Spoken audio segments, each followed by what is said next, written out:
ನಮ್ಮವ್ರದ್ದೇ ಚಿತ್ರಗಳು ರಿಲೀಸಲ್ಲಿ ಯಾರಿಗೂ ತೊಂದರೆ ಆಗಬಾರ್ದು ಅಂತ ಹೇಳ್ಬಿಟ್ಟು ಶಿವನ ಡಿಸಿಷನ್. ಸೊ ನಾವು ಹ್ಯಾಪಿಯಾಗಿ ನವೆಂಬರ್ 15 ಮಾಡ್ತಾ ಇದ್ದೀವಿ. ಅದಕ್ಕೆ ನಾವು ಬೇರೆ ಚಿತ್ರಗಳೆಲ್ಲ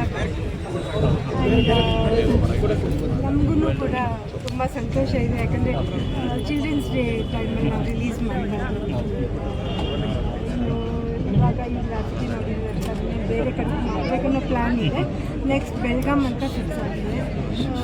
ಜನರಿಗೆ ಇದೊಂದು ಮತ್ತು ನಮ್ಮ ಅಭಿಮಾನಿಗಳಿಗೆ ಇದೊಂದು ಕೊಡುಗೆ ಅಂತ ನಾನು ಪ್ರೀಕ್ವಲ್ ಆಗಿರೋದ್ರಿಂದ ಕತೆ ಹೇಗಿರುತ್ತೆ ಒಂದಷ್ಟು ಕುತೂಹಲ ಜಾಸ್ತಿ ಆಗಿದೆ. ಅದನ್ನ ನೀವು ಚಿತ್ರ ಗೀತಕ್ಕ ಇವತ್ತು ಪೂಜೆ ಮಾಡಿದ್ದೀರಲ್ವಾ, ಅದು ಇವತ್ತು ರಿಲೀಸ್ ಅನೌನ್ಸ್ಮೆಂಟ್ ಅಂತನ ಹೇಗೆ ಏನು ಪೂಜೆ ಅಂತ ಮನೇಲಿ? ಇಲ್ಲ ಅದು ಒಂದು ರೀಸನ್ ಕೂಡ. ಪ್ಲಸ್ ಶಿವರಾಜ್ ಕುಮಾರ್ ಅವ್ರಿಗೆ 60ನೇ ವರ್ಷದ ಪೂಜೆನ ನಾವು ಮಾಡಿರಲಿಲ್ಲ.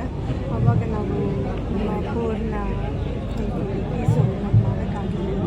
ಸೊ ಅದಕ್ಕೆ ಇವಾಗ ಚಿಕ್ಕದಾಗಿ ಇತ್ತೀಚೆಗೆ ಷಷ್ಠಿ ಪೂಜೆ ಕೂಡ ತುಂಬ ಗೆಳೆಯರೆಲ್ಲ ಫ್ರೆಂಡ್ಸ್ ಎಲ್ಲ ಒಟ್ಟಿಗೆ.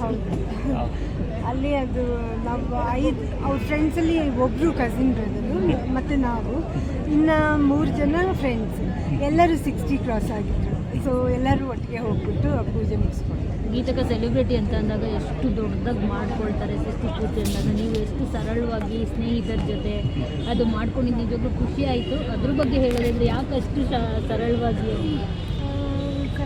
ಅಂದರೆ ಎಲ್ಲರೂ ಒಟ್ಟಿಗೆ ಮಾಡಬೇಕನ್ನೋದಿತ್ತು. ಅವರು 60 ವರ್ಷ ಆಗಿದೆ ಅಂದಾಗ ಎಲ್ಲರೂ ಹೋಗ್ಬಿಟ್ಟು ಒಟ್ಟಿಗೆ ಸುಮ್ಮನೆ ಕಾಮಾಗಿ ಮಾಡ್ಕೊಂಡು. ಬಟ್ ಅಲ್ಲಿ ನಾವಷ್ಟೇ ಇರಲಿಲ್ಲ, ಇನ್ನೂ ಒಂದು 10-12 ಕಪ್ಪಲ್ ಇತ್ತು ಅಲ್ಲಿ.